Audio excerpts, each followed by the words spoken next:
Hi everyone, I'm Ellie from Code of the Future, and today we're going to be learning loops in Python. So specifically we're going to be learning for and if loops, which are two of the most fundamental loops you can learn in Python, and they are so useful as you move on later in your coding journey. So I'm going to get started straight away, put my glasses on as usual and start screen recording. Okay, so we are in PyCharm, and as you can see I just have my PyCharm. I've just created a PyCharm folder on my desktop, and I've created a loops Python file just so we can start doing a bit of coding. Now you might be wondering, why are loops particularly important in Python?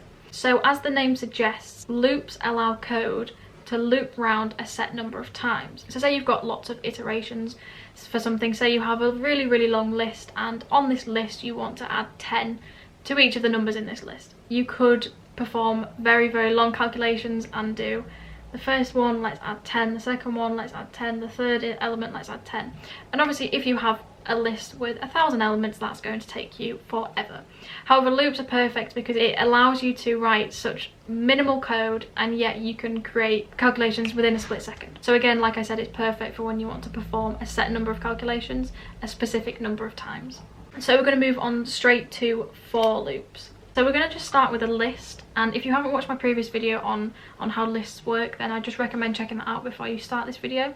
The second half of this video may make a little bit more sense because I'm not going to use a list. However, lists are incredibly important in Python, so I just recommend having a look at that video if you haven't already. So we're just going to start by creating a list. So I'm just going to put create a list. Okay, now I'm going to call it my list.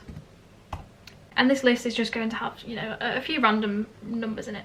So let's have 5, 8, 10, and 12. And for the niceness of PyCharm, we're just going to put spaces in between this just to make the code look a little bit nicer.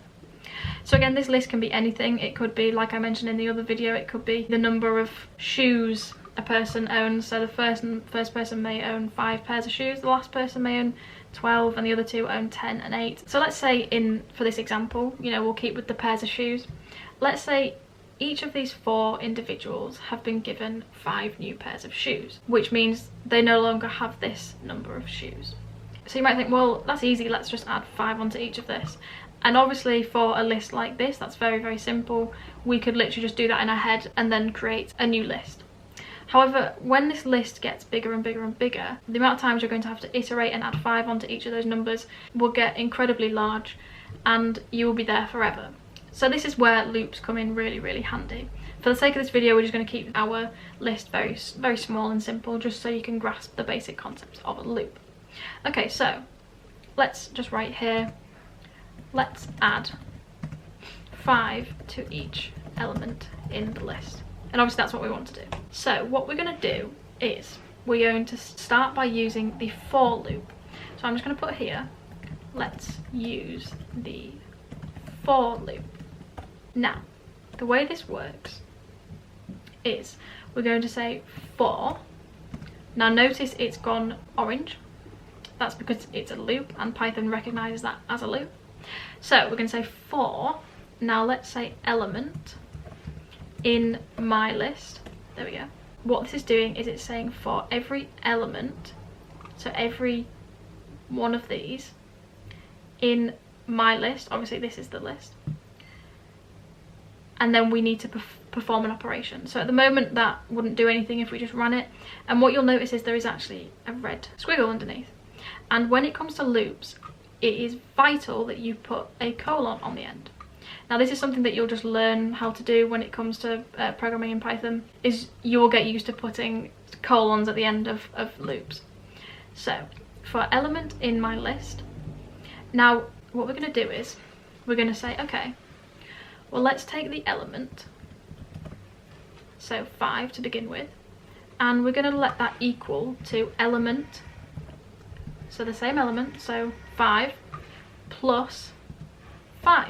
So here this is taking the element, so the first element would be 5, taking that specific element, so 5 plus 5. So what that's doing is it's taking element 5 and replacing it with 10, because 5 plus 5 is 10. Okay, and then it will go through each of the lists and do the same for the others. And you know, if we were to run this now, it wouldn't really do anything because we're not asking it to print anything. Remember from the very first videos I've said is that you need to keep remembering to print things. So what we're going to do is we're going to just put print and then the element. Now I'm just going to show you what this is going to do. So we're just going to go up here, and because I'm not, as you can see here, I'm running lists. I don't want to be running lists, I want to be running loops. So we're going to click loops. Aha. So what you'll see here is it produces these numbers, which is perfect because that is exactly what we wanted. So again, I'm just going to go through it again. What this is doing is, for every element, these are the elements in this list. Again, this list, it is taking a specific element and it's making that element equal to the element plus 5. So essentially this is just adding plus 5 onto each of these elements. Now what this for loop is doing is it's looping around. So I'm just going to show you what it's doing. So it's taking the first element, making that equal to 10, and then it is printing the element. And obviously the new element is plus 5. So we end up with 10. Then it loops back round and goes to the second element. 8 equals 8 plus 5. And obviously because element is a variable in this sense, it's not a specific number, we are allowed to do this. So again, we do it for 8 and it prints the element with the 5 added on and we get 13. Then it loops back around again and we get 15, and loops back around again and we get 17. Now this is really important that you keep the print inside the for loop. Now what I didn't mention is we need to have indentations here. So what you'll notice is when I just click enter here, it automatically indents. Essentially the for loop will loop anything within the indents. So watch what happens when I don't indent print. So I'm just going to run it. Aha, we only get 17. Now what this is doing is it's doing the for loop and it's iterating and it's going over every single element and adding 5. Then when it gets to the end of the list, which is this element, it prints that element plus 5. That's because what it's doing is it's saying 5 plus 5, you know, it's 10, and then 8 and 10 is doing the same, but it's not until it gets to the end one where this will take effect. So you need to always remember to have this indented. So that's essentially for loops for you. Again, you can create this to have, you know, 20, typos, 350, and we can run the command again and again. We get them all here. So it's just a matter of kind of going over it in your head and thinking, okay, so for every element in my list, it's taking the element, the first element, and it's adding 5, then it'll print that new element, and then it's taking the second element, printing the second element, and so on and so forth. And again, the indentation is essential because the indentation is what the for loop will do. So every time it will do a loop, it will do the code that's within the indents and then start again and do the code within the things. And that is why here when we print the element with the indent, it prints all elements, not just the final element, because obviously you'll iterate and iterate and iterate and loop and loop and loop and get to the final element and then just print that one, instead of being indented where it will do it over every single element. So that's essentially how for loops work. It's a very, very basic introduction, but when we move on to the little project that I'm going to be doing in the next video, then you will see how important loops are in Python. So for this is just a list. You know, you can create lists and you could do something a bit more crazy than +5. You can almost times them by 5, you know, if you want to, and click go, and whoa, we've got some pretty crazy big numbers. So I just recommend just playing around with this, see what you get, change the list size, do crazier calculations if you really want, and just play around with this. Now I'm just going to show you how the if loop works. So we're not going to use a list in this sense. We're just going to show you a very basic way of the if statement. So if loop, I'm just going to put that in quotations like I did earlier. So if loop. So I'm going to start with a variable, let's say a, and we're going to let a equal to 15. Okay, so we know that a equals 15. Now let's say I want to know whether 15 is divisible by 2 or it's divisible by 3. Like I want to know whether it is. Obviously, because this is a very basic number, you will know that it's not divisible by 2. But let's say you have a really big number and it's like this, and you want to know whether that's divisible by 17. Then the same effect applies, but we're just going to keep it with very simple numbers for now. So I'm going to start by saying if. We need to figure out how you would describe whether something is divisible by 2 in Python. And what I'm going to show you is I'm just going to write if a, the percent sign. Now the percent sign is a modulus sign. So this is a modulus sign, and what that means is it produces a remainder. So if I was to say a modulus, in this sense 2, then we know that we're either going to get 0, remainder 0 if it is divisible by 2, or 1 if it's not divisible by 2. Okay, so what we're going to do is we're going to put two equal signs, and I'll explain why in a minute. So if a mod 2 equals 0, again we're going to put the colon because we always need a colon after any loop. I'm going to click enter. It indents it because it's going to go over, it's going to loop over this code. We're going to just say let's print a is divisible by 2.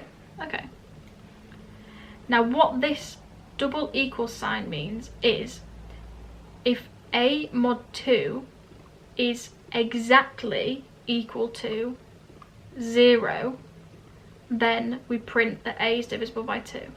Okay, so you might think, well, what's the difference between doing 2 equal and 1 here? Now here what we did was we said element must now equal element times 5 or plus 5 when we initially did it. So this is reassigning the element. Just like here where we say a equals 15, it's assigning a variable. So when we do 2 equals, it's not assigning the variable, it's simply saying if this is identically equal to this, then do the command. So that's what this double equal sign is. Again, the 0 is because we're working in modulus. This percent sign is modulus, which is remainders. So this is saying a divided by 2, the remainder left has to be equal to 0 for a to be divisible by 2. Okay, so we have this now. If I was to run this and see what happens, I'll click run. And what you'll notice is nothing comes up. Obviously we've got all this print element from previously, this is all here, but we don't get this. And that's because 15 is not divisible by 2. So if I was to change 15 to 16 and click go, you'll notice it comes up with a is divisible by 2. That's because we've asked Python to check if a is divisible by 2, then print it's divisible by 2. So we need to factor in, again I run it, nothing comes up if it's 15, which obviously is not divisible by 2. We now need to factor in when it's not divisible by 2 because nothing's gonna be printed because we haven't asked Python to print anything. So what we're going to do is we're going to click enter and we're going to go back in, so it's not going to be indented anymore, and we're going to type else. Now notice else is orange. Now what else is doing is it's saying if this is not true, then we'll do what's in the else command. It's basically saying, you know, if this isn't printed, then what's in the else command will be printed. So we're going to put print a is not divisible by 2. Okay, so the moment we're just checking whether it's divisible by 2. So we're going to click run. Aha, a is not divisible by 2. So it's really important when you do an if loop that you count for what would happen if it didn't do as you say. So in this sense, if it's not divisible by 2, you know, again, if I change that to 16 and we click go, it will say a is divisible by 2. But if I click 15, if I type 15, sorry, a is not divisible by 2. So this is a very basic, you know, how if loops work. I know this video has gone into quite a lot of detail, but hopefully I've been quite thorough with the explanation and hopefully you'll have picked up what things I've been saying throughout the video. Don't worry if it takes a bit of time to get your head around it, because loops are probably one of the most challenging things to get your head around in Python. So I've tried to be as thorough as I can where I can. If you do have any questions, then reach out to Code of the Future on social media or comment them down below and I will do my best to answer any questions you have. If you like the video, then please like, subscribe and comment, and I will see you all in the next video.